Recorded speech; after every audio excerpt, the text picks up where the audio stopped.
আজকের এই ভিডিওতে সবথেকে সহজভাবে রেস্টুরেন্ট স্টাইলে নিহারি রেসিপি আপনাদের সঙ্গে শেয়ার করব।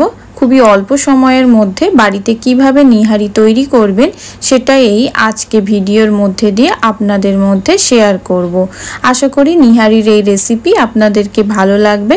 রেসিপি ভালো লাগলে আমার পাশে থেকে আমার চ্যানেলটি কিন্তু অবশ্যই সাবস্ক্রাইব করবেন। নমস্কার বন্ধুরা, পিনাজ হেসেলে আপনাদের সবাইকে স্বাগত জানাই। আমার চ্যানেলের ভিডিওগুলি ভালো লাগলে আমার চ্যানেলটি কিন্তু অবশ্যই সাবস্ক্রাইব করবেন। রেসিপির একেবারে শুরুতে 4টে খাসির পা ভালোভাবে ধুয়ে পরিষ্কার করে নিয়েছি। এখন এর মধ্যে 2 চামচ পরিমাণ আদা রসুন বাটা, সাথে শুকনো লঙ্কা, হলুদ গুঁড়ো, লঙ্কা গুঁড়ো, নুন দিয়ে দেব পরিমাণ মতো জল।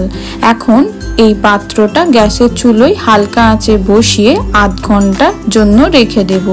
আধ ঘন্টা পর ঢাকনা খুললেই দেখবেন নিহারির জন্য তৈরি পাগুলো সেদ্ধ হওয়ার সাথে সাথে খুব সুন্দর একটা রং চলে এসছে। এবার নিহারিটা রান্না করার জন্য চুলোয় একটা কড়া বসিয়ে দিয়ে দেব পরিমাণ মতো সাদা তেল। এখানে আমি 3 থেকে 4 চামচ সাদা তেল ব্যবহার করেছি।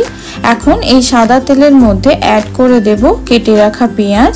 এখানে আমি 3 থেকে 4টে মিডিয়াম সাইজের পেঁয়াজ সরু সরু করে কেটে তেলের মধ্যে বেরেস্তা হওয়ার জন্য দিয়ে দিয়েছি। এখন আমি পেঁয়াজটা অনবরত নাড়াচাড়া করে বেরেস্তা তৈরি করে নেব। পেঁয়াজের রং যখন বাদামি হয়ে আসবে তখন কিছুটা পেঁয়াজ আমি তুলে নেব তেল ঝরিয়ে। অর্ধেকটা পরিমাণ পেঁয়াজ আমি তেল ঝরিয়ে তুলে নিয়েছি। এখন বাকি পেঁয়াজের মধ্যে 1 চামচ পরিমাণ আদা রসুন বাটা দিয়ে দেব। তার সাথে দিয়ে দেব অল্প একটু জল, যাতে মশলাটা পুড়ে না যায়, সেই জন্য আমি এখানে জল ব্যবহার করলাম। সেই সাথে এখানে কিছু শুকনো মশলা দিয়ে দেব, যেমন দেবো হলুদের গুঁড়ো, সাথে সুন্দর একটা রঙের জন্য এখানে দিয়ে দেব কাশ্মীরি লঙ্কার গুঁড়ো 1 চামচ পরিমাণ। এখন মশলাটা 2 থেকে 3 মিনিট অনবরত নাড়াচাড়া করে কষিয়ে নেব। মশলা থেকে তেল ছেড়ে দিলে দিয়ে দেব জল। সেই সাথে দিয়ে দেব 1 চামচ পরিমাণ ধনের গুঁড়ো, দিয়ে দেব 1 চামচ পরিমাণ জিরের গুঁড়ো, সাথে দেব অল্প একটু গরম মশলা। এখন মশলা সহযোগে গ্রেভিটা 2 থেকে 3 মিনিট অনবরত নাড়াচাড়া করে কষাতে থাকবো। সেই সাথে দিয়ে দিচ্ছি অল্প একটু গোলমরিচের গুঁড়ো। 2 থেকে 3 মিনিট কষানোর পরেই দেখবেন মশলা থেকে খুব সুন্দরভাবে তেল ছেড়ে এসছে। সেই পর্যায়ে এর মধ্যে আমি সেদ্ধ করে রাখা নিহারিটা অ্যাড করে দেব। এখন নিহারিটা মশলার সঙ্গে আমি একবার ভালোভাবে নাড়াচাড়া করে দিচ্ছি, যাতে মশলাটা নিহারির সঙ্গে খুব ভালোভাবে মিশে যায়। এখন নিহারিটা একবার ভালোভাবে ফুটে ওঠা পর্যন্ত অপেক্ষা করব। সেই সাথে আমি এখন এখানে অল্প একটু ধনেপাতার কুচি অ্যাড করে দিয়েছি। এটা পুরোপুরি অপশনাল, আপনারা যারা ধনেপাতা ভালোবাসেন তারা দিতে পারেন।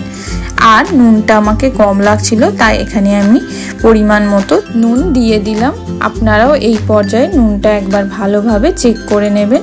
নিহারিটা খুব ভালোভাবে ফুটে গেছে, তার সাথে গ্রেভিটাও দেখুন কত সুন্দর একেবারে গাঢ় হয়ে গেছে। এখন আমি গ্যাসের ফ্লেমটা অফ করে দেব আর সবশেষে উপর থেকে দিয়ে দেব অল্প একটু গরম মশলার গুঁড়ো। গরম মশলার গুঁড়ো দেওয়া হয়ে গেলে নিহারিটা একবার চামচ দিয়ে ভালোভাবে নেড়ে দিচ্ছি। তৈরি নিহারি এখন আমি একটা পাত্রে পরিবেশন করে নেব। পরিবেশন করে নিয়েছি, উপর থেকে একটু পেঁয়াজ বেরেস্তা ছড়িয়ে দিচ্ছি। রুটি, পরোটা কিংবা পাউরুটি যে কোনো কিছুর সাথে এই নিহারি খেতে কিন্তু দুর্দান্ত লাগে, তাই একবার হলেও এই রেসিপি ট্রাই করুন। রেসিপি ভালো লাগলে আমার চ্যানেলটি কিন্তু সাবস্ক্রাইব করে আমার পাশে অবশ্যই থাকবেন।